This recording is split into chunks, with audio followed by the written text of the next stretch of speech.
Hello, everybody. How's it going? This is Jordan Pacheco from the Glad Chad podcast. I hope you're doing well. And if you're already not a listener or usual subscriber, go ahead and like, comment, subscribe. If you're on YouTube, if you're on any of our podcasting platforms, go ahead and also subscribe that way.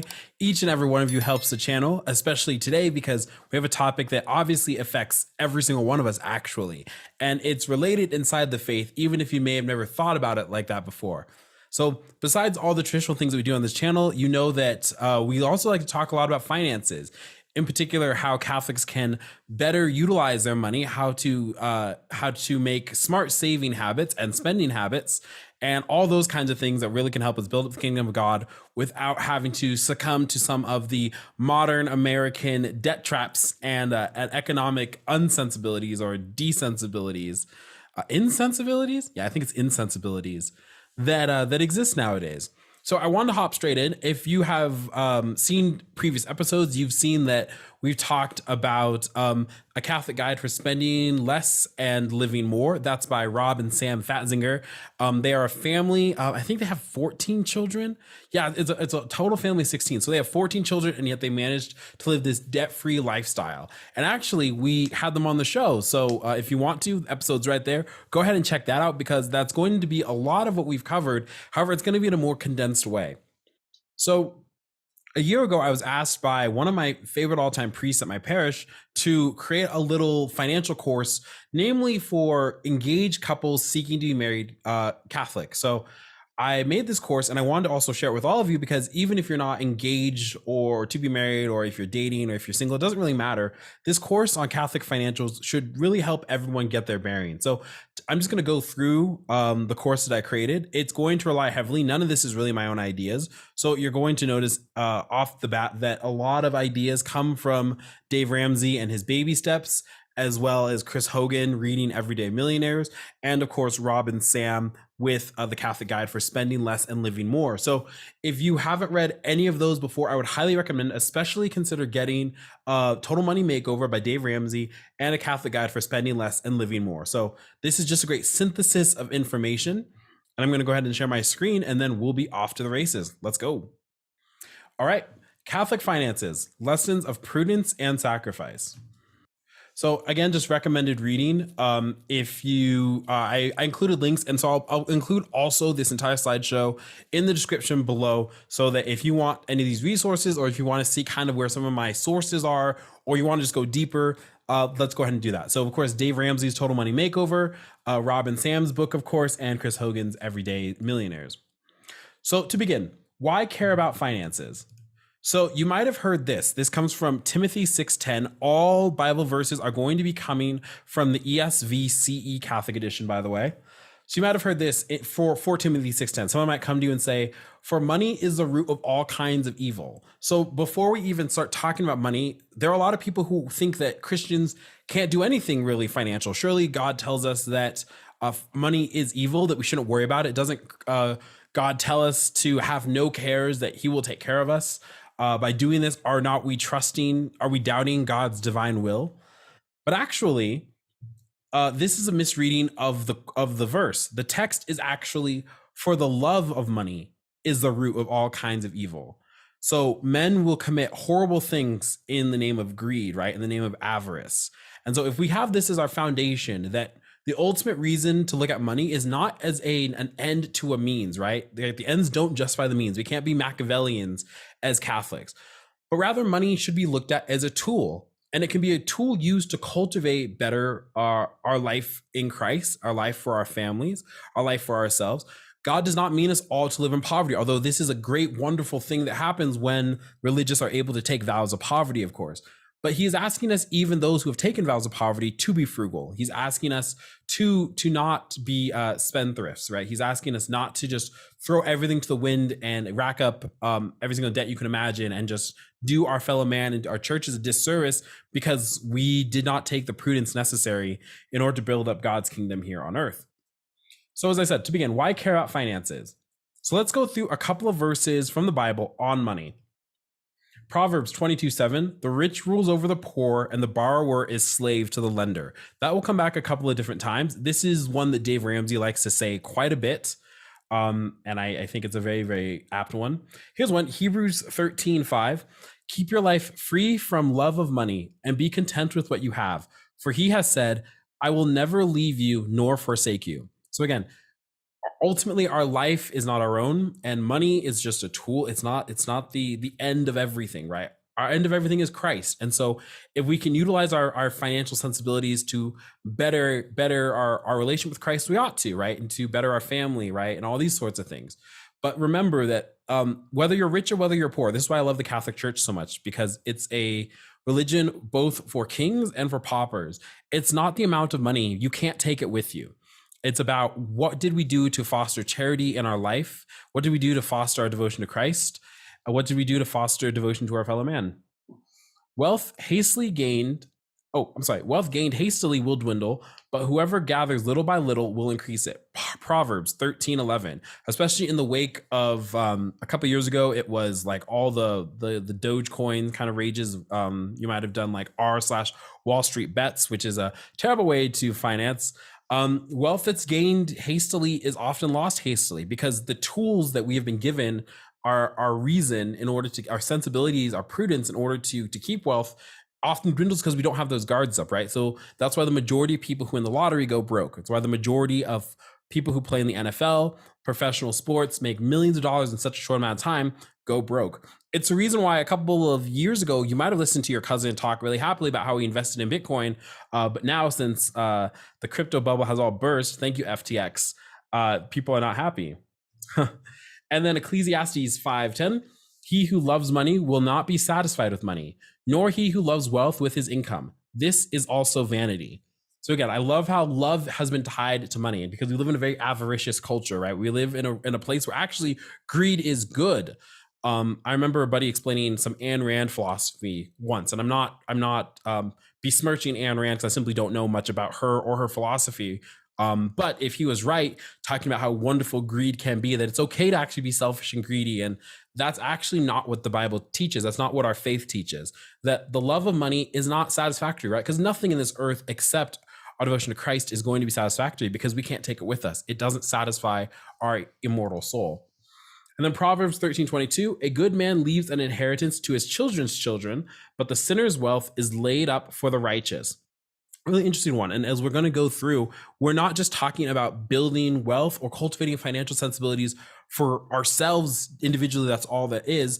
But we're really going to talk about utilizing what we can make in order to go out there and especially cultivate our families in the sort of Catholic ways that we want. And then last but not least, Psalm 37:21. The wicked borrows but does not pay back, but the righteous is generous and gives. There's more to the verse, but I love the contrast here, right? The wicked borrows but does not pay back, but the righteous is generous and gives. If we can cultivate some righteous sensibilities about finances, we can use it ultimately for what God intends. It's just to be generous and to give, right? One of the things Dave Ramsey says a lot is to live like no one else, so later you can live and give like no one else. While he's not the only financial expert that you should follow, there are plenty of other voices out there. It was really through Dave Ramsey that I really cultivated my own sensibilities. And so I've heard his side, I've heard a lot of other financial guys, and I've kind of been able to synthesize it. But generally speaking, you'll find that a lot of what I think has certainly worked for me in our household. And we're about to buy a house within this next year, God willing. Hopefully that can also be something that may inspire you. Maybe there's things that you've just never thought of before. Okay, so just to wrap up, right? Money is not evil and can be used, in fact, for the goods of God, his church, and Christians. Money isn't everything, right? It's a means to an end for our vocation, right? It's not the end, it's the means to an end. This is one I'm going to be harping on, right? The borrower is slave to the lender, right? If you owe a man, dinner tastes different when you're in his service, right? It's a very different kind of thing. And finally, to be generous and give. The Catholic Church does not require a 10% tithe, but it is, of course, highly encouraged. But obviously, you want to be giving to your church. In fact, one of the precepts of the church, right, is for us to support the church, oftentimes financial. But if not financial, I've already made a video on tithing you can watch. There are plenty of other ways to tithe, right? But the point is that you do have to give something of yours back to God. And a lot of times, it's very easy to give money back for a lot of us, right? I'll skip this video, but again, if you want to watch it, it's Dave Ramsey's Be Weird or Be Broke. It's a great video. Highly recommend it. I'll link it below.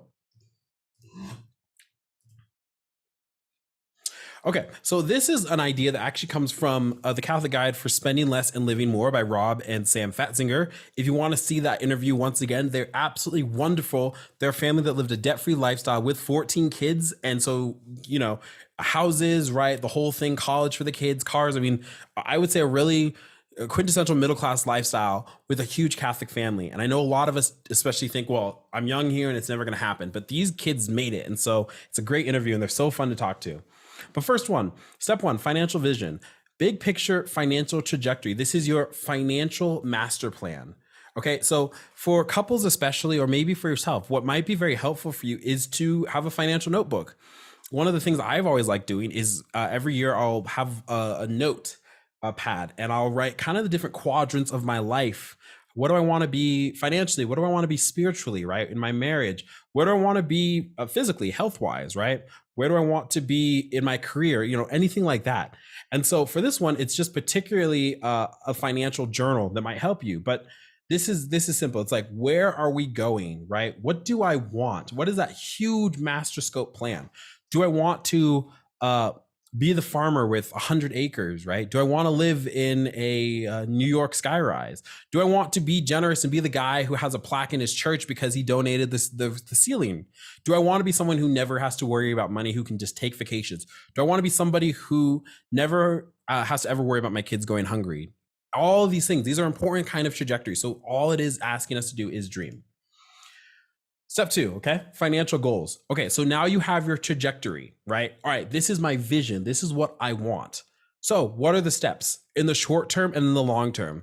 Let me give you one, right? I want to be able to own a house in the countryside and have 10 acres, let's say. Okay, Jen and I and some chickens and a goat, maybe an alpaca, I don't know. All right, so what are the steps, short term and long term? So in the short term, we can start cultivating financial steps that live for a frugal lifestyle, as well as self-sufficiency. We can save money when something breaks in the house, as well on the cars. That's been a huge thing. You guys have been watching me track through this last year. God bless you. And what about in the long term, right? What does it actually mean to build equity in a place? Our first house we're going to get probably isn't going to be a countryside house. Maybe this will be the house we get when we retire. Maybe we will get this house when the kids are still growing up. I don't know. But at least we have prepared before to kind of make sure that if there is an opportunity in this goal, right, and this is not unchanging, that we can take it that way. A big thing to remember, and this is what unlocked my brain, financial literacy is not magic, right? And it's not difficult. I think an unfortunate thing is that we have such a financial illiteracy issue in our country. And I'm very grateful because even though it wasn't a requirement when I was in high school, I took finances my senior year. And that was one of the best classes I ever took in high school. And I'm a public school brat, as you can imagine.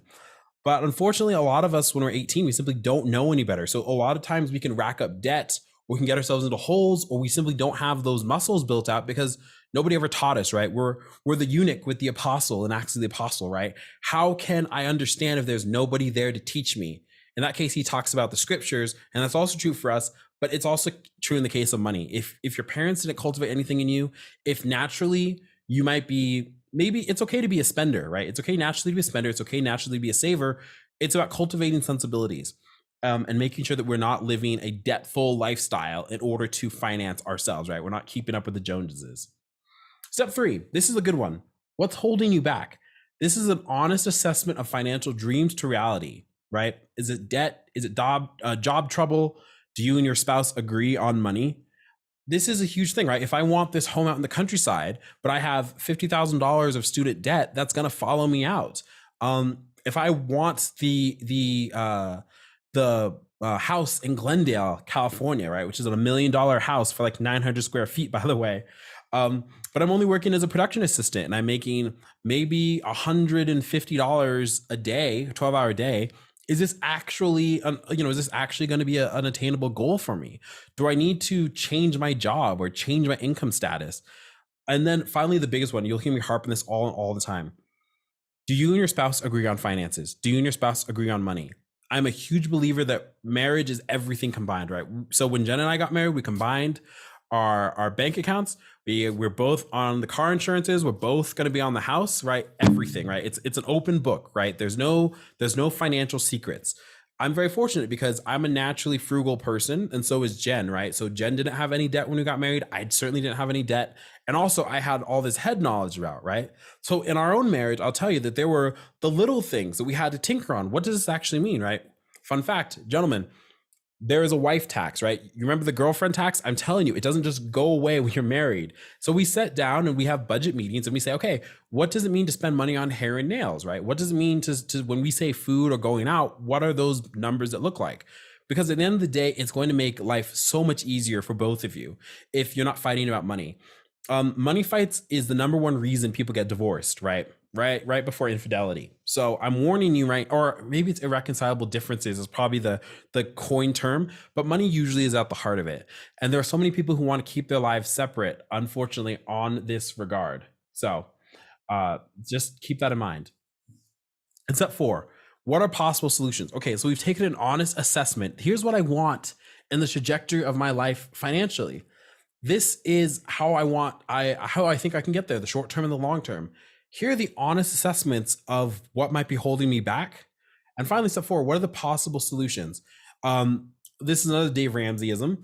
Adults devise a plan. Children do what feels good. It's not enough to recognize a problem and go, well, I guess I'm never going to have that dream ever.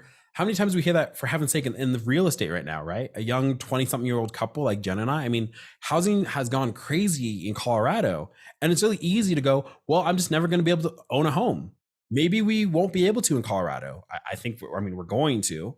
But yeah, if that's an honest assessment, maybe it just means to consider moving someplace else. And of course, then you have to consider your job and location, all these kind of things.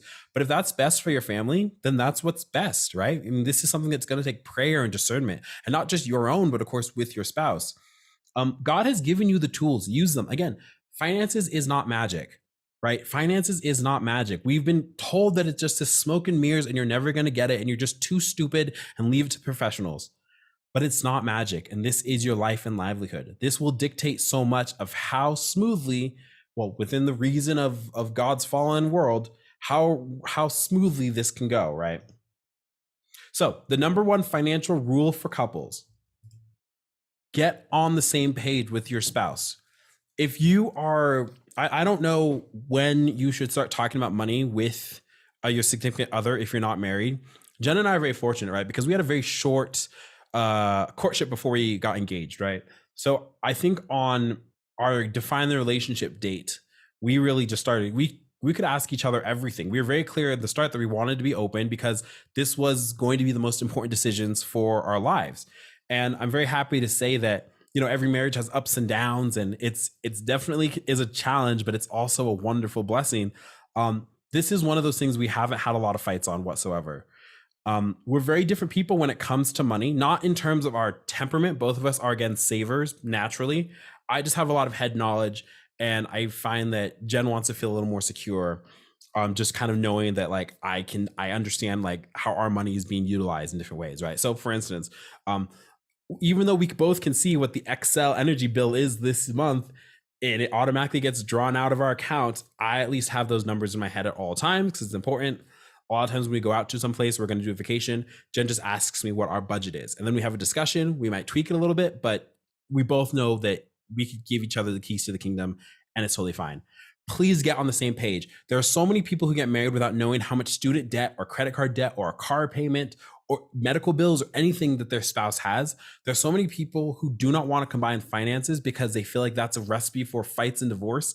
If you are really discerning somebody and you want to be married, you want to be their wife or their husband, but you haven't talked about finances, don't get married. I beg you, do not get married until you've had the talk, you have the assessment, right? Because listen, she might be the most beautiful girl in the world, but if she has $300,000 in student loan debt and she's not working at an art museum, let's say, this is a hypothetical, she's not working to pay it off, you have to take that into consideration. That's a really serious thing to take into consideration. It's not the only thing, but it's a very serious thing.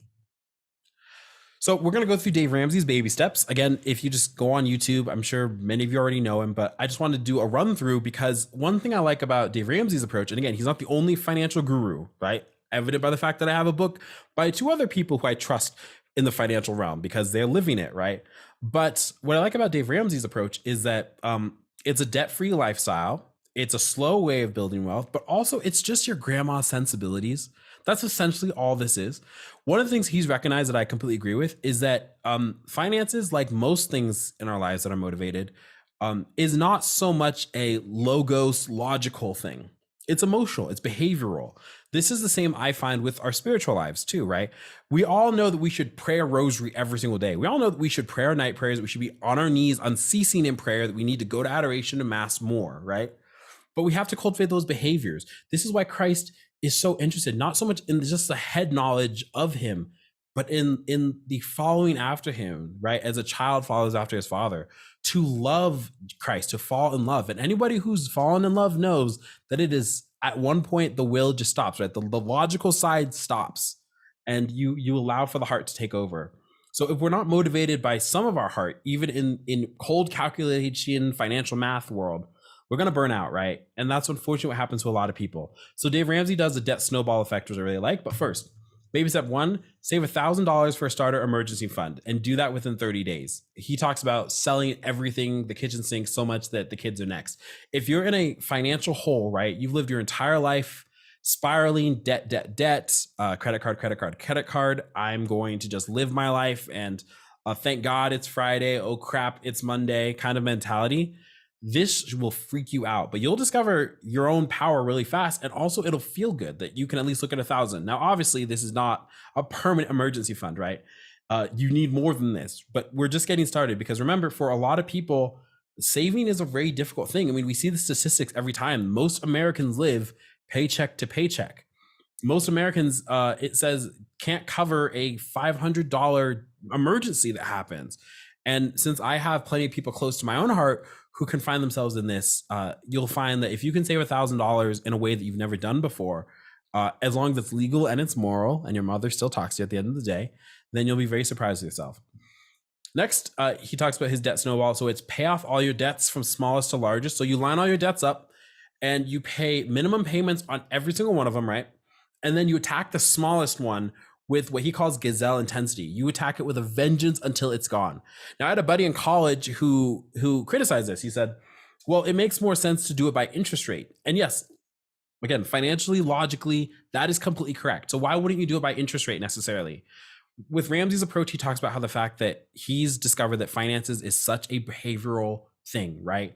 And that if you don't get a dopamine hit from paying something off, you see this mountain and you just start chipping away at the toughest part of the mountain, people burn out way faster. So if you line everything up and you pay off the smallest first, your brain says, oh my gosh, we can do this.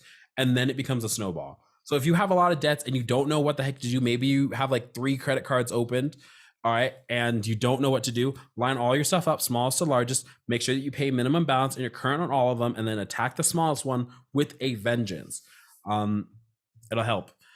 Here we go. Step 3, save 3 to 6 months of expenses. Because what have you done? In the last 2 steps, you've become debt free, right? And so you've stayed hungry this entire time because you haven't had a lot of money to your name, because you've been attacking. People think you're weird because you have nothing but ramen and mac and cheese at your house. You do something unfortunate like shop at Goodwill. Oh, that we'll talk about later. So now you save 3 to 6 months of expenses in a fully funded emergency fund. How much money do you need each month in order to keep the lights on, right? Food, gas, water, electricity, these sorts of basic necessities. What do you need, right? Not to live comfortably. What do you need? But obviously this is going to depend. If you have children, this is going to matter, right? If you have more rent, this is going to matter. All these kind of factors. And at this point, you should start budgeting. And we'll get into budgeting apps a little bit later that may help you out a little bit more. So this next kind of stuff I'll go through a little bit fast. I mean, he talks about investing. So after you've done your fully funded emergency fund, invest 15% of your household income in retirement, match your company's match if you work like that, then the Roth IRA. These next steps I'm going to blaze through a little bit faster because usually the first 3 are like the funnest, if you will. This stuff is like normal middle class stuff. So save for your kids' retirement account. I can't wait for my kids to tell me that they want to go to trade school instead. We'll see. Pay off the home early. Ooh, this is huge. And there's a part in Chris Hogan's Everyday Millionaires where it talks about the difference of money paid between a 15-year and a 30-year mortgage. Especially now the interest rates are like 6.6%. That would be absolutely awesome if we could do a 15-year. I don't know if it's going to be possible right now in Colorado, but we'll see. And then number 7, right? Build wealth and give. So again, we're not just misers hoarding all of this for ourselves. Why have we been given this opportunity? Why has God allowed us to build some wealth? It's because we can be generous and give. Remember, we're not going to be judged by how much money we had at the end of the day. We're going to be judged on what we did with it. So if you want to be a Pharisee, right, and you put in your money and you say, oh God, look, I've put in my money, how good am I? Well, look at the widow instead. That's what the story is about, right? She puts in all that she has. It doesn't mean we have to sell the kitchen sink unless God calls us to do so. But at least it means that we need to be generous, right? We need to build wealth and we need to give. And there are plenty of places in the church that could use such money. There are plenty of local churches that could use such money. And so if you watch my video on tithing again, I talk all about that. So good question, right? This sounds all nice. This is your grandpa, grandma's advice, right? They never went into debt. They lived kind of cute out in Des Moines, New Mexico. But can this actually build wealth? So this is an excerpt from Chris Hogan's Everyday Millionaires. So this was the largest studies of millionaires, over 10,000 of them. And again, what defines a millionaire? This is someone whose net worth, right, is greater than $1 million after all of their liabilities have taken account, right? So the assets are greater than the liabilities. Net worth, you guys remember from finance class, net worth equals total assets minus total liabilities. So if I own a $500,000 house and it's all paid off, and then let's say I owe, I don't know, $10,000 on a car. I don't know why you'd have a car payment, but here we are. Then my net worth in that scenario is $490,000, right? If you have $1 million house, but you still have $500,000 on your mortgage, you have to subtract that liability. We understand how this works, right? So a millionaire is not necessarily someone who has $1 million lying in a bank account. Although, let me tell you, if you're like a salaried Roth IRA kind of person with a company match, it's extremely easy to become a millionaire by the time you're our parents' age. You just casually by just matching your money with your company. It's stupid. So anyway, this is what we discovered, right? Because you hear a lot of things in the culture that says that you can't become a millionaire, right? You cannot become a homeowner. You cannot become a millionaire. Student debt will kill us all this sort of stuff, right? 79% of everyday millionaires, right? Self-made millionaires received no inheritance. In other words, nobody gave them anything to have them become a millionaire. 16% received more than 100,000. So only 16% received more than 100,000, which still doesn't mean that they just received $1 million. Only 3% received more than $1 million. So in other words, for these everyday millionaires, only 3% received enough to put them at millionaire status automatically. And then it said, this is a really, really important one. Most millionaires make it because of their company 401k plan. I've been listening to a lot of Caleb Hammer's financial audit videos, which is just really, really fun YouTube content. I think he's a really cool guy. On one of them, he goes really into depth about what happens if you start your 401k at 25 versus 30 versus 35. And we're talking about like because it's compound growth. So essentially, if you are just casually making sure that you're at your company match in your job, right? And you can actually set these calculators up. They're very easy to find, right? You can figure out how old you'll be when you'll technically become a millionaire, and then how old you'll be when you can become a multimillionaire. And so by the time you retire, you have a cushy little nest egg and all you did was work at a place. And this follows you around job to job, by the way. This is why one of the most important things for me, even though I was an independent contractor, was getting a more salaried studio position because I wanted benefits. And also I wanted to have a kind of a 401k plan. In my case, it's a 403b Roth because it's a nonprofit. So this is really good to know also. 8 out of 10 millionaires come from the middle class or below. In other words, this is not an unattainable goal. Money is not evil, right? The love of money is evil, but money itself is just a tool. And most millionaires in the world, the vast majority of millionaires, come from our places, right? Middle class and below. Oh, and also the vast majority of them don't receive anything. 79% of them are all self-made. So that's from page 230 of Everyday Millionaires. Highly recommend you pick up the book. All right, let's move on. So what about debt? Ooh, the American love affair, right? How many times, I think actually as this video is coming out, Congress is trying to figure out if they're going to raise the debt ceiling again or not. It's absolutely ridiculous, but here we are. Let's turn to the Bible. What does the Bible say about debt? So again, let's visit Proverbs 22:7 once more. The rich rules over the poor, and the borrower is slave to the lender. Slave. The only time it's good to be a slave is when Paul calls himself a slave for Jesus Christ. But what does Christ say to us, right? No longer slaves, I call you friends. So it's not good, not good. Slavery is bad. Wow, who'd have thunk? Thank you, Bible. Oh, Romans 13:7. Pay to all what is owed to them. Taxes to whom taxes are owed. Revenue to whom revenue is owed. Respect to whom respect is owed. Honor to whom honor is owed. So pay off your debts, right? You don't have debts, but if you got them, pay them off. We already saw an earlier Bible verse talking about how it's a wicked man who borrows, but he never pays back. Luke 14:28. For which of you, desiring to build a tower, does not first sit down and count the cost, whether he has enough to complete it? The verse goes on later to talk about how if you decide to build a tower without first counting the cost, everyone's essentially going to stand around and look up and laugh at you. It's I kind of like it. But yeah, I like this. Which one of you desiring to build a tower does not first sit down and count the cost, whether he has enough to complete it? Strategize. Again, we're not just throwing caution to the wind, right? The Catholic Church does not believe in the prosperity gospel, that if I hope, pray, or the, what's it called? The secret, I think, that if I believe enough that it's just going to happen. If I give my church enough, it's just going to happen. God deigns what he deigns. God permits what he permits. But we have to do a lot of the work too. In fact, God gives us the tools, right? The illumination of our souls in order for us to make good and prudent financial decisions. Proverbs 26, be not one of those who gives pledges, who put up security for debts. If you have nothing with which to pay, why should your bed be taken from under you? How many times, unfortunately, we're in a culture where this is the reg, right? We have a absurd federally backed student loan program where essentially even bankruptcy will not stop a student loan debt from continuing. So it's unfortunate, but count your costs, right? Be prudent. If I'm going to go to college, right? This is what happens to a lot of us. The average college student has, I think, $40,000 worth of student debt. I used to say 30. It turns out that it's higher. When you're 18 years old, I remember I was bombarded with all these credit cards coming in the mail, trying to get me to sign up. Oh my gosh, we're so excited to have you. Well, why are they selling me this thing? We're going to get to that a little bit later. And finally, Ecclesiastes 5:4. When you vow a vow to God, do not delay paying it, for he has no pleasure in fools. Pay what you vow. It is better that you should not vow, that you should vow and not pay. We live in a culture today where a lot of people have made vows of payment, right? And they've not paid back.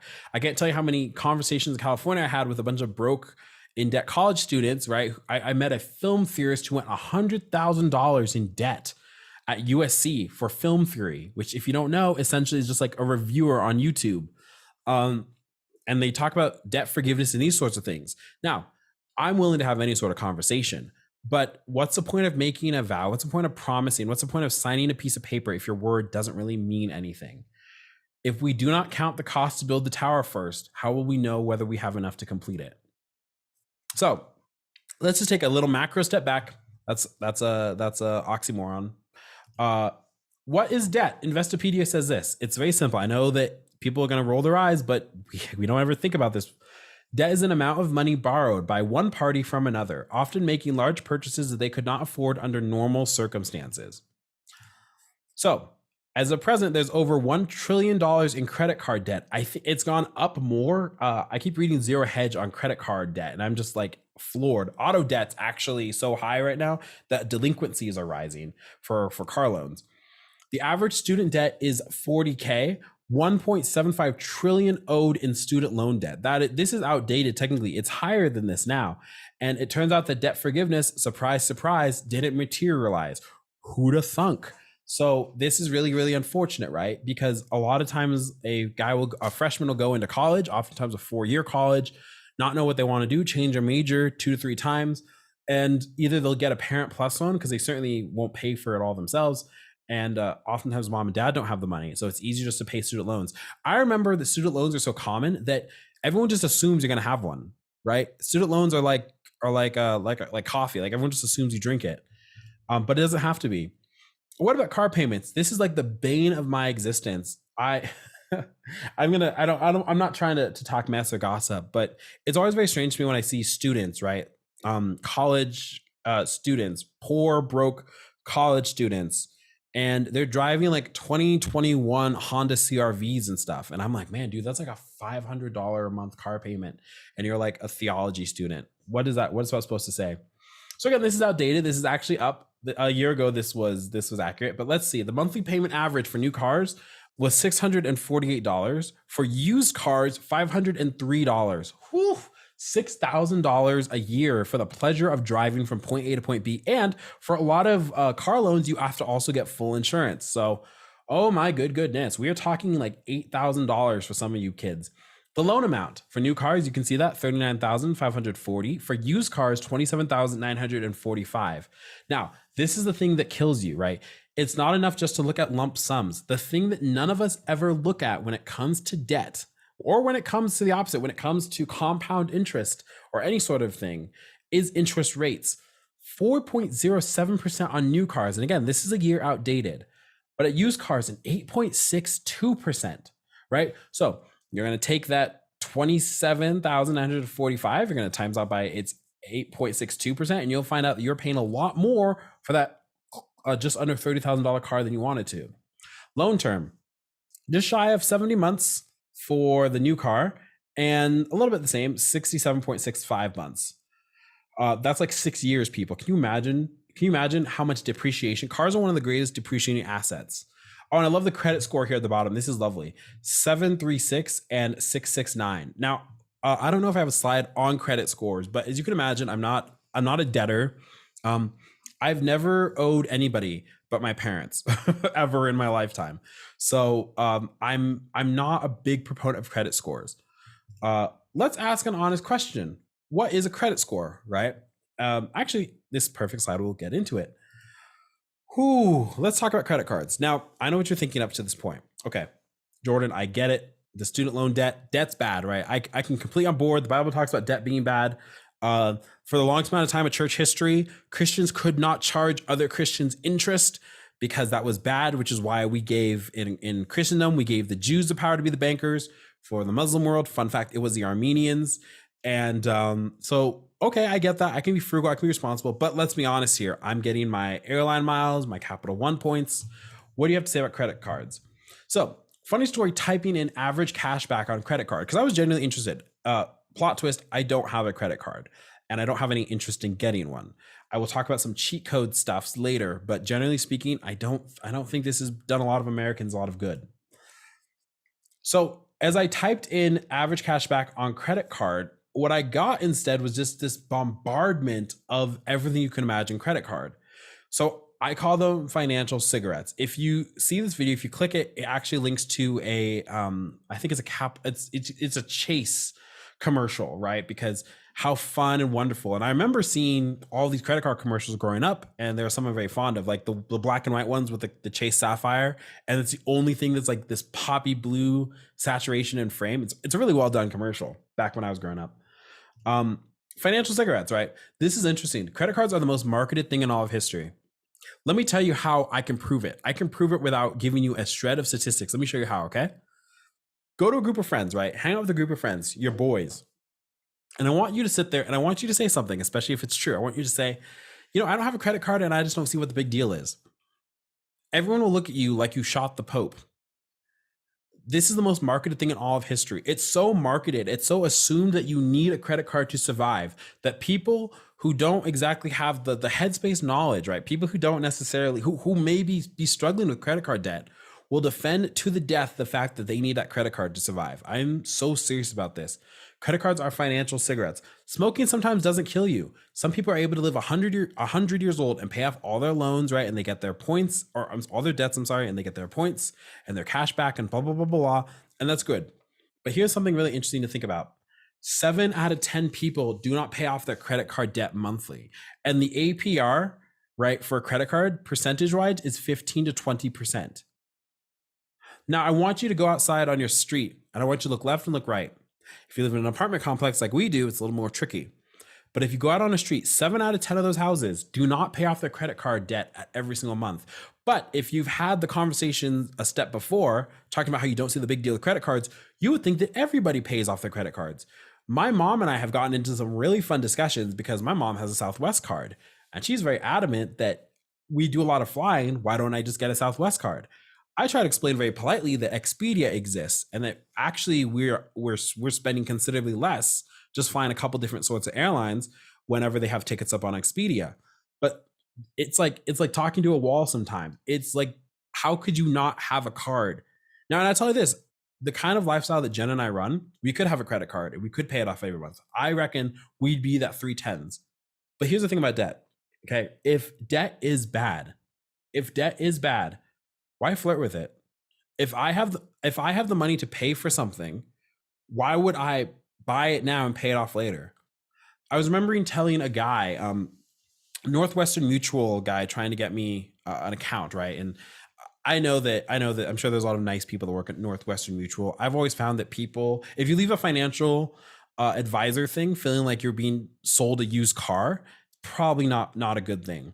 But he was telling me about good debt, right? Do you have any good debt? Like, what if you have a car payment and all the logical blah blah blah blah. I hear you like Dave Ramsey, but consider this. And I said, listen, here's the difference. The economy is not doing so hot right now. My cars might not be very flashy, but I own them. No man can take them from me. If I stop paying my insurance tomorrow on my car, the insurance company doesn't take my car away. The dealership doesn't take my car away.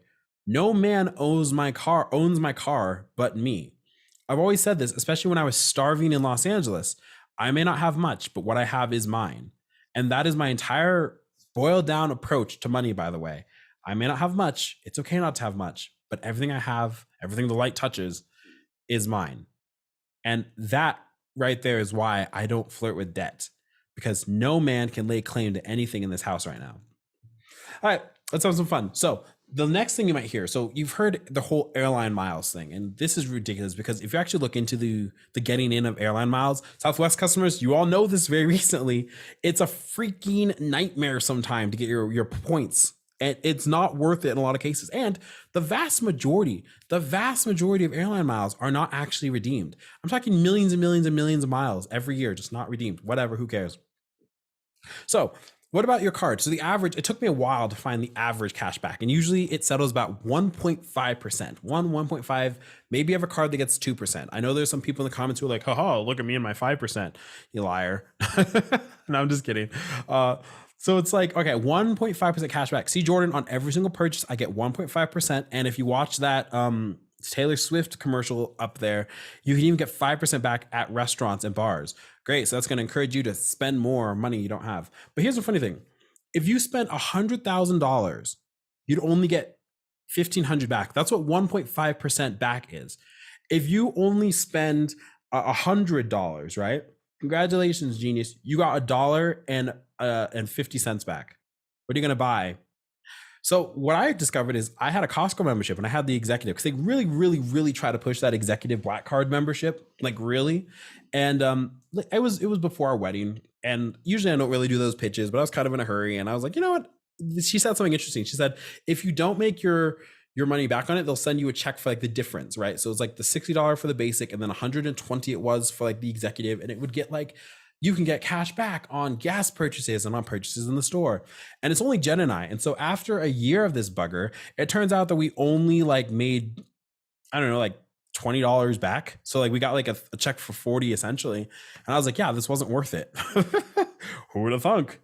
I have it down here. Click on the link for credit card APR. This is just fun. But a lot of times if you have a credit card, just look at your own kind of APR rates, all that kind of jazz. Listen, I will admit, I'm with Dave Ramsey when it comes to credit cards. I don't think that you're the worst person in the world if you have a credit card. If you're one of those people, if you're one of the 3/10 of people who pay off a credit card and have just even a little extra, like I understand that $1.50 on 100 might be a good little sweet treat for some of you people. Okay. And I know that you get to talk about your credit scores and all this other kind of crap. Okay. That's fine. Right. I'm not going to beat you over the head with it. I personally would not recommend getting a credit card because A, you don't need it, and B, why would you flirt with the debt? Also, it seems that at least according to everybody and their sister out there, the majority of people are not credit card people. The majority of people are slaves to their banks. Why do you think institutions are so heavy about pushing credit cards, right? Oh, they just love the little guy. See, my bank just wants to help me out. No, genius, because they make money off of people's debt. Because banks are in the business of debt. And so if they can get you enslaved into debt, chasing after your almighty credit score, all this other kind of stuff, they're going to do it. And for those people who think, okay, well, listen, Jordan, I have a credit card because of my credit score. Hang on. There it is. I have a credit card because of my credit score. Let me tell you something. What is a credit score? What is a credit score? What if I told you that a credit score was simply the measure of how good of a debtor you are? The credit score is an assessment. A lender goes, this guy takes on debt, and does he pay that debt back in a timely or untimely manner? Does he take on a lot of debt and then pay it off in large sums or small sums? That's what a credit score tells you. Now, I'm going to tell you this right now. I have never owed any man anything. My credit score is in the good range just by the virtue of me breathing and paying off my utilities. I've yet to have any issues renting an apartment, getting a car. When it comes time for us to get a house, I don't think that just those whole swabs of middle class people with down payments out there going, well, it looks like I would have gotten the house, but I just should have gotten that Chase card when I had the chance. That doesn't exist. 7 out of 10 of you people don't even pay off your credit card. So what are you going to run at me about credit card debt? But on the subject of the credit score, if you just won't shut the heck up about it. I love how this being Catholic financials, and then it kind of like moved down to nothing, right? But trust me, this is obviously a good reason why. If you just have to have a good credit score, let me tell you a cheat code. When I was a young man, I was 18 years old. Instead of getting me a credit card, my dad said to me, hey, I got a great idea, kiddo. Why don't you take a credit builder loan out?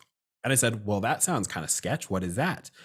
A credit builder loan, which you can usually get at like your local credit union and probably your bank, actually. My bank now actually offers them. All it is this: it takes X amount of money from your savings and it puts it in a credit builder loan thing. So you essentially have borrowed $500. In my case, it was $500 from myself. And then every single month I pay myself back that, right? So it's not me like swiping cards at different places. It's literally my money was already sitting in savings, not doing much. And now I'm actually just borrowing it against myself. I'm essentially gaming the system to say that I have good credit. Now, I haven't done this in years and my credit's still good. So what does that tell you, right? There's absolutely, if you were to look at my credit score, and I looked at it recently, I have 2 closed accounts. One for my when Jen and I got married, I closed my old bank account. So we opened a joint one, right? And then for my credit builder loan, for my community credit union, I just said, I don't really need it anymore. That's the only thing I have. And there's no impact for it, right? So my credit score is like, hey, you're doing great, fella, but there's no history. So remember, there's a difference between bad credit, which means you're a bad debtor, which means you love debt and you also don't like to pay off your debt and you're not good about paying it, and no credit.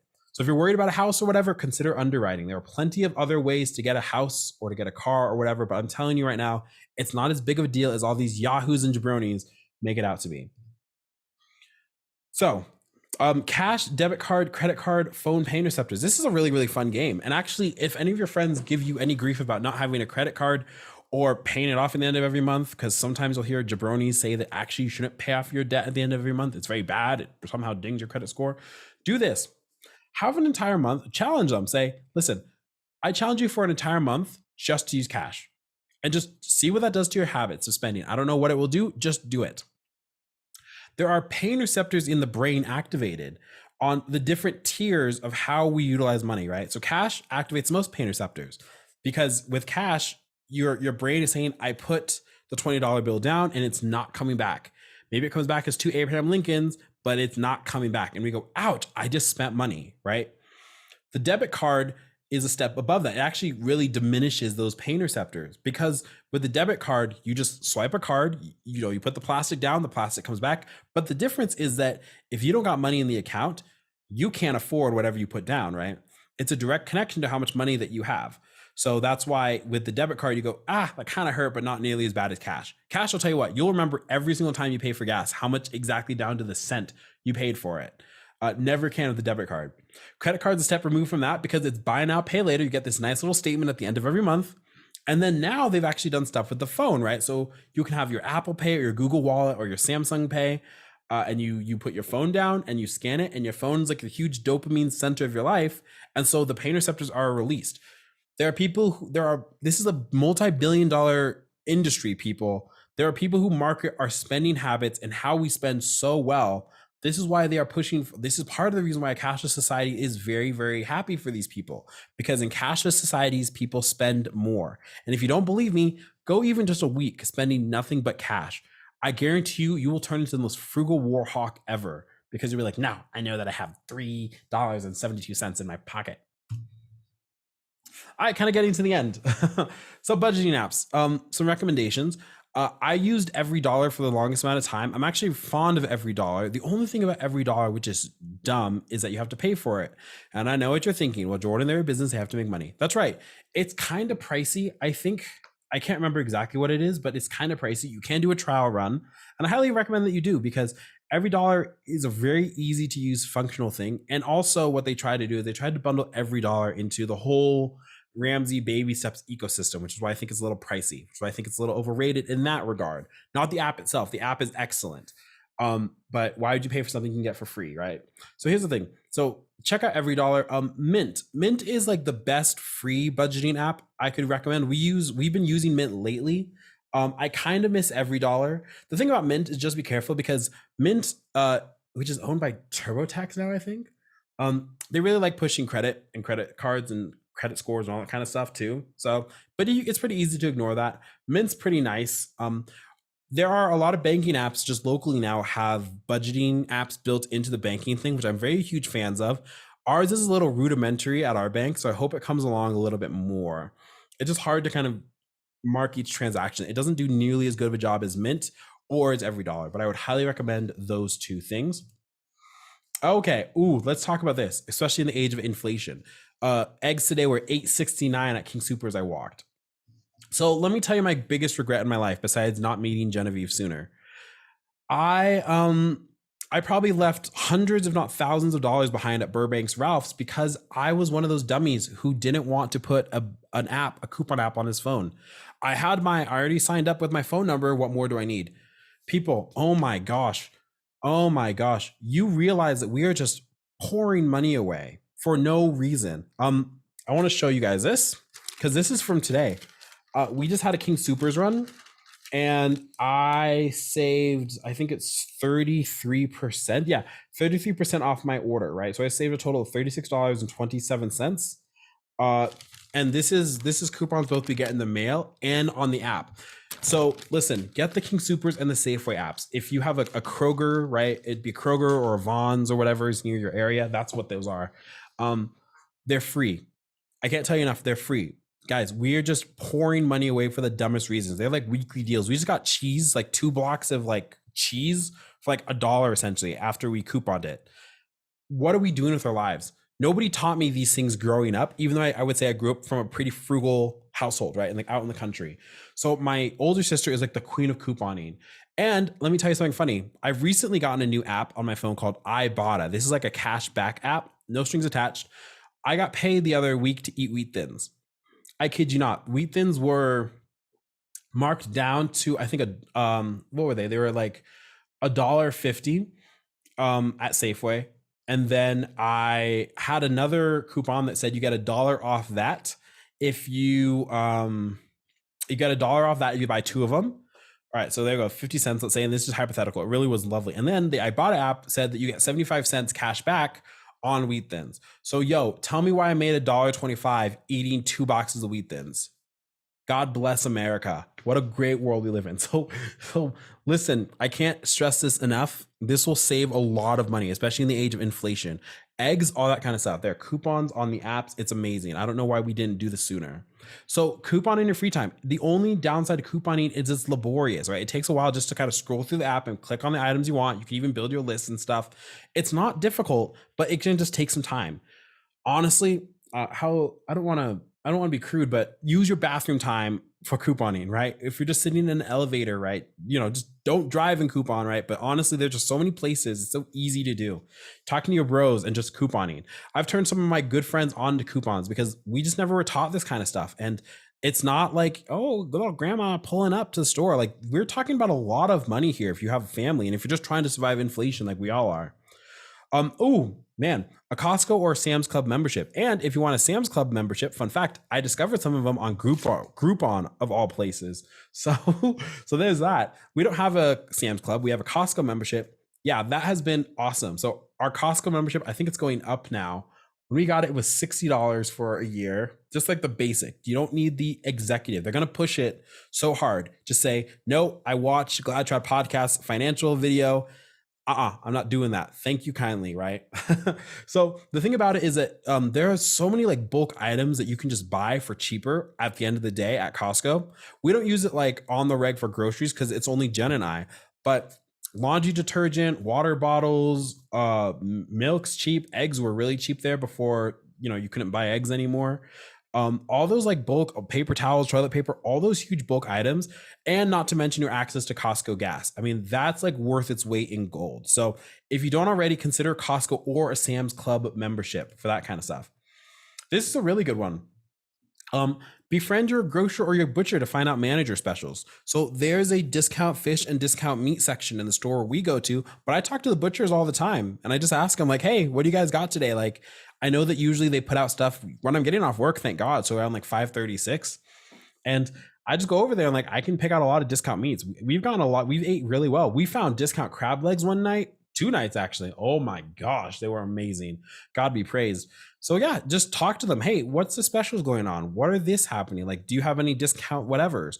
And they'll tell you, right? They can be really friendly people, especially if you're in kind of a local store in a local community. Just really awesome things to do. And then my final pieces of advice.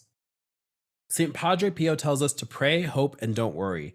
Part of the reclamation of Catholic culture is going to come from the sort of groundwork which we lay in this generation and in this time that we occupy in history.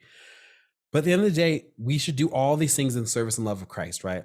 If God is calling us to donate more into our churches, right? If he's calling us to build a beautiful space, if he's calling us to send our children to Catholic school, if he's calling us just not to worry about finances in our life, right? If he's calling us to farm life, whatever it is, all of these things are important. They're beautiful, but we shouldn't stress over them.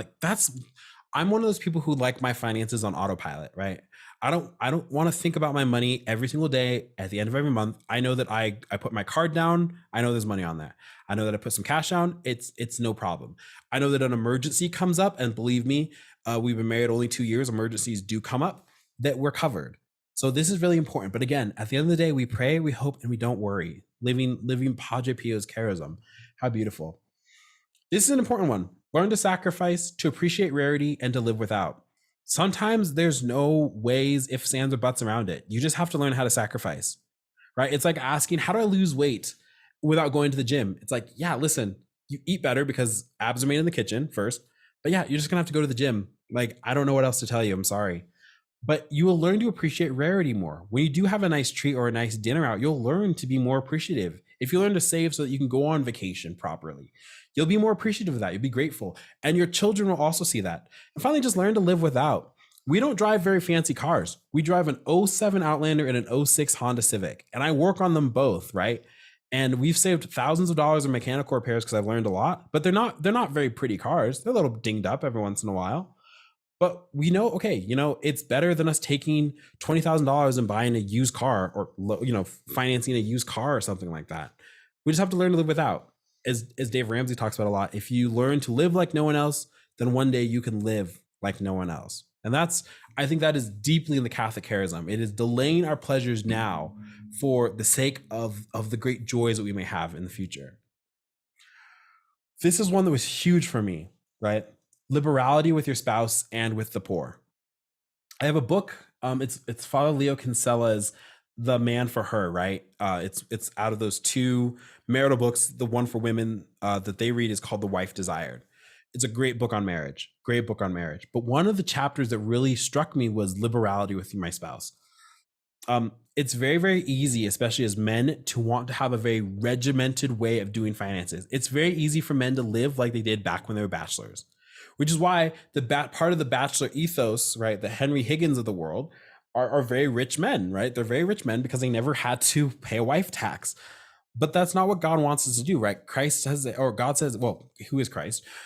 Says it's not good for a man to be alone. And that's why Adam had Eve created. And so you have to also realize that sometimes a wife tax demands something that you didn't expect before.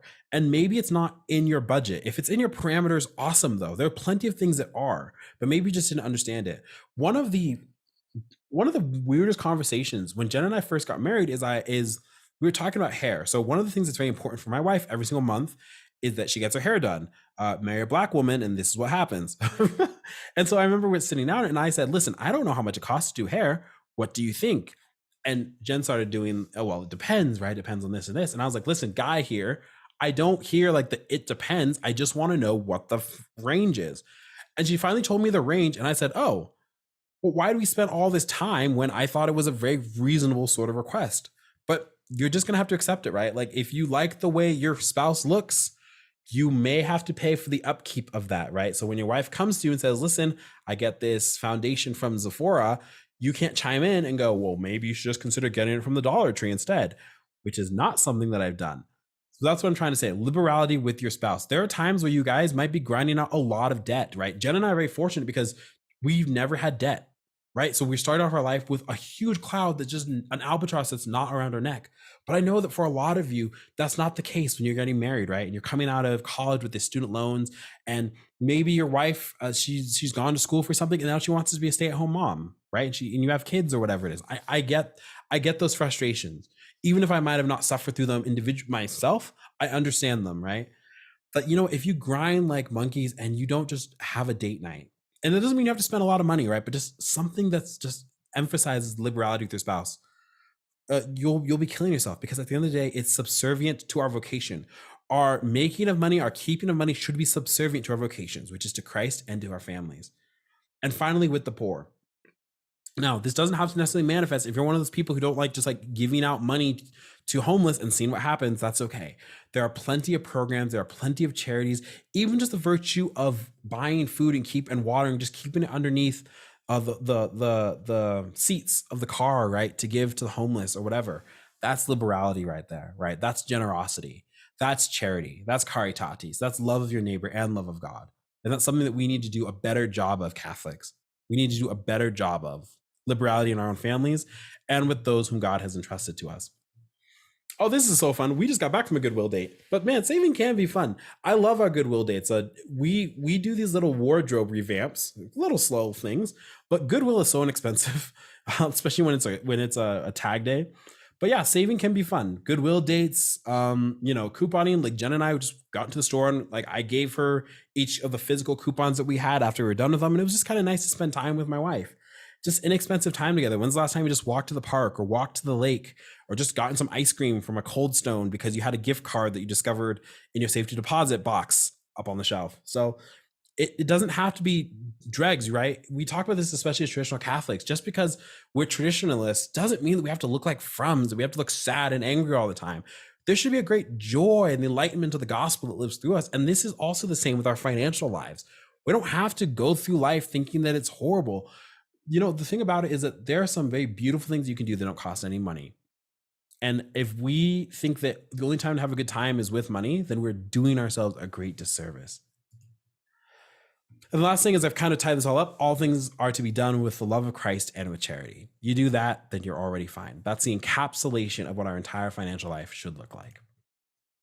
Thank you, everybody, for listening along. If you had something that you wanted to comment on or something to share, maybe there's a resource or somebody that you like listening to when it comes to finances, please feel free. I love it when you guys talk to me and chirp, and Rudy loves it too, I know. Thank you guys so much for listening. I hope that this has been very helpful in your own life, especially if you're preparing for marriage. Maybe you're already married and you're just trying to get on the same page. Maybe you're trying to get your own ducks in a row. I hope that there are some things in here that can help you out on your own financial journeys and your own financial successes. And I look forward when we all have to build a little Catholic Benedict option compound together to be talking about how this video inspired you to get out of debt and all that jazz. So if you like this video, please comment, subscribe, share this video far and wide, both if you're on YouTube and our podcasting platforms. Thank you guys so much. Please consider helping us with more and more videos by becoming a patron, or now eligible, becoming a channel member. You'll get access to earlier episodes like some of our patrons did for this video, as well as an ability to suggest episode titles, maybe even come on the show and share your own stories of coming to tradition or some part of the faith that you overcame. Anything. We just love your stories so much. And we are grateful for each and every single one of you. And please continue to pray for us as we pray for you. So until next time, God bless you and may He keep you. Adios.